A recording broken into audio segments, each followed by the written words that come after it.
Man, look at the sun. Looks like we're on Tatooine, but we're actually still in Sydney. Hey everyone, so today, the latest 2019.40.50.5 software update for the Tesla Model 3, or for Teslas in general, has arrived on my car. So this is actually version 10.2. So let's look at the release notes and see what we get here in Sydney. So straight up, the first thing you see is navigate on Autopilot. Yes, we finally have this in Sydney. Now, the people in US have had this for a while, but yes, it's finally here in Sydney. We also do get that adjacent lane speed thing. So if the cars on the left or the right lane are slow, then the car will slow down for you as well. So it makes it easier for you to merge into that lane if that's something that you need to do. We get the voice commands, so people have gone over that. You can actually set the temperature now, which is great. Open the glove box and so on. There's many videos on this already. Phone improvements, so we can finally read and send text messages. So I don't know how many people still use SMS. It'd be great if we could actually, send WhatsApp messages or Facebook messages. I think that's what people use these days. And then camp mode. All right, so camp mode allows your car to stay on. So if you are planning on sleeping in your car, for example, you can keep the climate control on. But if you do turn this on, it actually turns off sentry mode. So that's something to be aware of. Tesla Theater. So okay, we get Twitch, which is great. But if you watch my video in the corner up here, I will actually tell you how to basically view any website in full screen using just the YouTube app. So if you're interested in that, so click that up here if you want to watch more about that. So we get 2 more games, Stardew Valley and Backgammon. We also get voice keyboard, so that's basically voice dictation. So if you use the browser a lot, for example, you can press the little microphone icon and just say the website or say whatever you want and it'll actually type it for you. And then tracks. So this is like a music making app, I guess. Not a musician, so not really for me. So save dashcam on honk. I don't honk very often, but if you do, and if it's, I guess it's good. If it's like a accident type thing, you can honk and then it'll just save the clip for you. Driver profile, so there's more things it'll save. It'll save things like the volume level for your navigation, which is great. And then new language support. It supports Danish now, which is cool. Alright, so because I am in Australia, I don't get any of the cool full self-driving preview stuff, even though this car does have the full self-driving enabled already, which is a bummer because the previous update they did gave us really cool cone detection. So the car got so good at finding cones, it showed the cones, even when I didn't see it. So I was looking forward to the garbage bin detection. I was hoping to see lots of garbage bins as I drive through, but unfortunately we don't have that here yet. Okay, so since Navigate on Autopilot is the new feature for us here in Australia, I'm going to focus this video on this feature a little bit more. To get to Navigate on Autopilot, we go to Autopilot, and then you can enable this toggle called Navigate on Autopilot Beta. With that enabled, you get some options here to customize Navigate on Autopilot.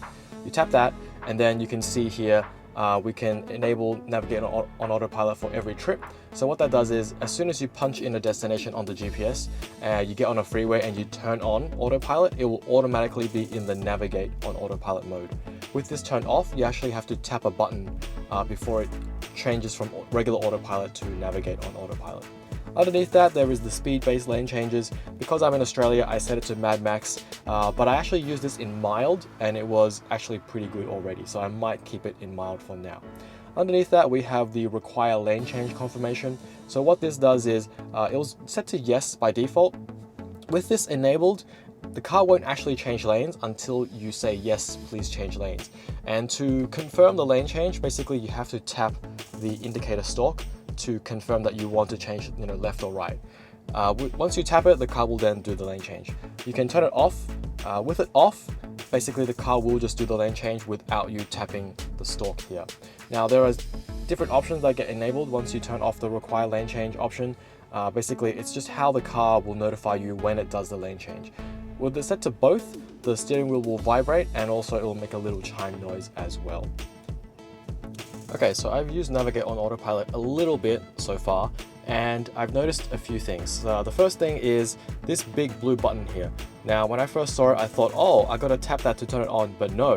Blue means it's already on. If you tap it, it actually turns off. So that was a little misleading when I first saw it. So blue means on, gray means off. Okay, so here we go. We're gonna turn on the Navigate on Autopilot. That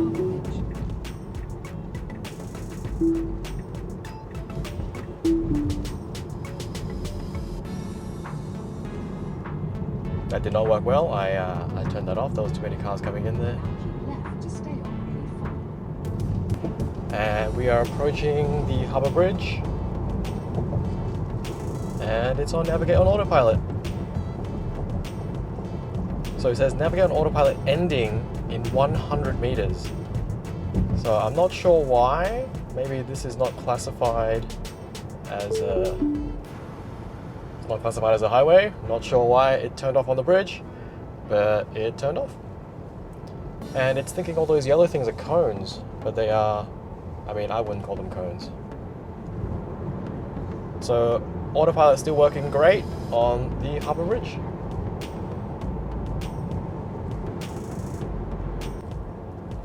Okay, after we cross the bridge, the Navigate on Autopilot turns back on automatically. Oh, the car is merging in front of me. So the car kind of merged right in front of me there. Okay, so Navigate on Autopilot unavailable in 25 meters. Unsupported tunnel. And this is the Lane Cove tunnel. And it turned itself off.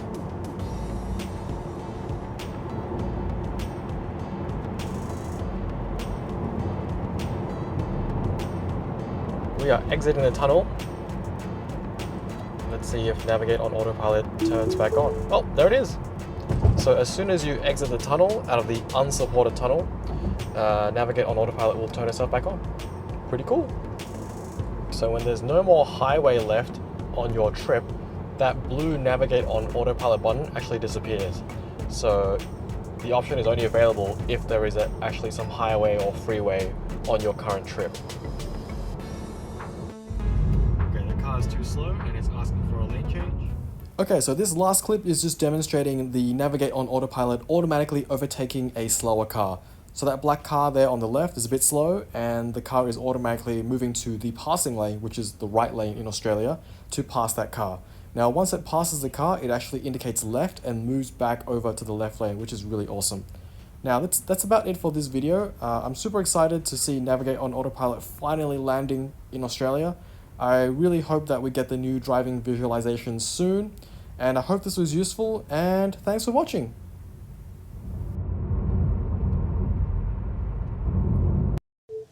Set the temperature to 22 degrees.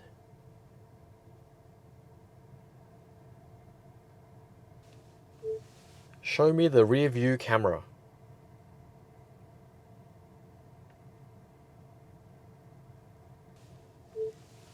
Open the glove box.